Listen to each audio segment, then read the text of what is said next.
आपके अपने channel the GS master में आपका वेलकम है। आज हम पढ़ेंगे भारतीय स्वतंत्रता सेनानी आचार्य विनोबा भावे जी के बारे में। आज इनकी जयंती है। आज जो है 11 सितंबर है, 11 सितंबर, जो कि आचार्य विनोबा भावे जी की क्या है, जयंती है। आचार्य विनोबा भावे जी का जन्म जो है वह 11 सितंबर 1895 को गागोडे, बॉम्बे प्रेसिडेंसी, महाराष्ट्र में हुआ था। इनके पिता का नाम था नरहरि शंभू राव और माता का नाम था रुक्मणी देवी। उन पर उनकी माँ का बहुत प्रभाव था। आचार्य विनोबा भावे जी भारत के बहुत अच्छे जो है व्यक्ति थे, समाज सुधारक थे और स्वतंत्रता आंदोलन में इन्होंने बढ़ चढ़कर हिस्सा लिया था। देखिए, भारत के सबसे प्रसिद्ध समाज सुधारकों में से एक और महात्मा गांधी के व्यापक रूप से सम्मानित शिष्य थे। साथ ही भूदान यज्ञ के संस्थापक, भूमि उपहार आंदोलन भी थे। इन्होंने वर्ष 1916 में अहमदाबाद के पास साबरमती में गांधी जी के आश्रम में शामिल होने के लिए, देखिए इन्होंने क्या क्या त्याग किया। इन्होंने क्या किया, हाई स्कूल की पढ़ाई जो है छोड़ दिया। क्यों छोड़ा? साबरमती आश्रम में शामिल होने के लिए। अब जो है उन्होंने, ध्यान दीजिएगा, उन्होंने असहयोग के कार्यक्रम में भाग लिया और विशेषकर विदेशी आयात के स्थान पर स्वदेशी वस्तुओं के प्रयोग का आह्वान किया। ये इनके योगदान है। वर्ष 1940 में उन्हें भारत में गांधी जी द्वारा ब्रिटिश राज के खिलाफ पहले व्यक्तिगत सत्याग्रही के रूप में चुना गया। देखिए, ये अति महत्वपूर्ण हो जाता है। इन्हें जो है भारत के पहले व्यक्तिगत सत्याग्रही के रूप में चुना गया था। किन्हें चुना गया था? आचार्य विनोबा भावे जी को। ये आचार्य शिक्षक की उपाधि से सम्मानित किया गया था। उनके अधीन सर्वोदय आंदोलन ने 1950 के दशक के दौरान विभिन्न कार्यक्रमों को लागू किया, जिनमें से प्रमुख भूदान आंदोलन था। देखिए, इनका कहना था सभी का विकास होना चाहिए। सर्वोदय आंदोलन इन्होंने चलाया। इन्होंने का सोचना था कि सबका विकास होना चाहिए, सर्वोदय आंदोलन, और जिसमें कि प्रमुख भूदान आंदोलन है, जिसके बारे में जानते ही होंगे।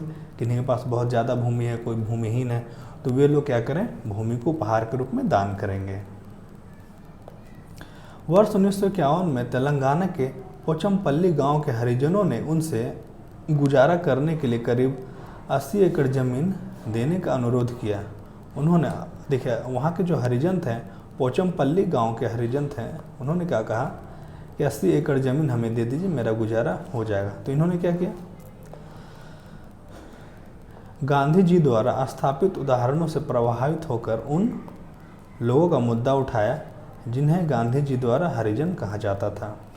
उन्होंने गांधी जी से सर्वोदय शब्द अपनाया, जिसका अर्थ सभी के लिए प्रगति है। जैसा कि थोड़ी देर पहले बताया था, सभी के लिए प्रगति। अब जो है विनोबा भावे जी गांव के जमींदारों को आगे आने और हरिजनों को बचाने के लिए आह्वान किया। तब एक जमींदार ने आवश्यक भूमि की पेशकश की। इस घटना ने बलिदान और अहिंसा के इतिहास में एक नया अध्याय जोड़ा। यह भूदान आंदोलन की शुरुआत थी। देखिए, जो टॉपिक हैं ये अत्यंत महत्वपूर्ण हो जाते हैं जब आप ऑब्जेक्टिव MCQ बनाते हैं या फिर मेंस लिखते हैं।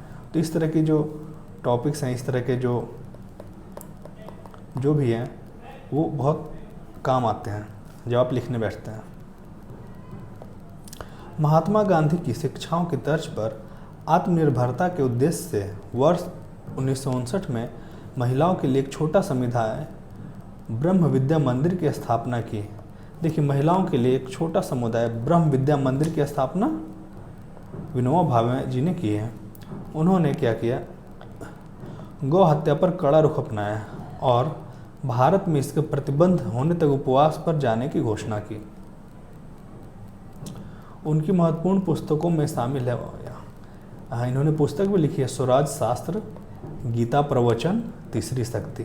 देखिए, ये जो पुस्तक हैं ये किसी प्रतियोगी परीक्षा में ये आ सकते हैं पुस्तक और लेखक के तौर पे। स्वराज शास्त्र, गीता प्रवचन और ये आपका तीसरी शक्ति विनोबा भावे जी ने लिखी है।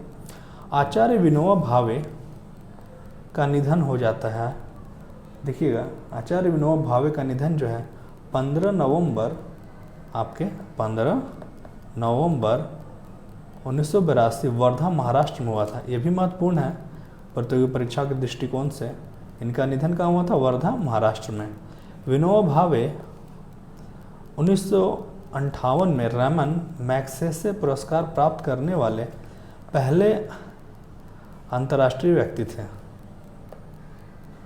रमन मैग्सेसे पुरस्कार प्राप्त किया था विनोबा भावे जी ने, और ये पहले थे। उन्हें 1983 में मरणोपरांत भारत रत्न से भी सम्मानित किया गया। देखिए, आचार्य विनोबा भावे जी भारत रत्न भी थे। हाँ, ये सीरीज आपको पसंद आ रही है। ये व्यक्ति विशेष सीरीज चलाई जा रही है जहाँ महापुरुषों के बारे में हम पढ़ेंगे और उनके बारे में जानेंगे और उन्हें अपने जीवन में उतारेंगे। और ये प्रतियोगी परीक्षाओं के दृष्टिकोण से भी अति महत्वपूर्ण है। कैसे लोगों के जीवन में उतार आते हैं, चढ़ाव आते हैं और वो निरंतर अपने जीवन में आगे बढ़ते जाते हैं। तो ये सीरीज पसंद आ रही हो तो लाइक कर लें, और हाँ, सब्सक्राइब कर दें ताकि सबसे पहले आपको वीडियो के नोटिफिकेशन मिल जाए। और हाँ, दोस्तों में शेयर कर लें। Thank you.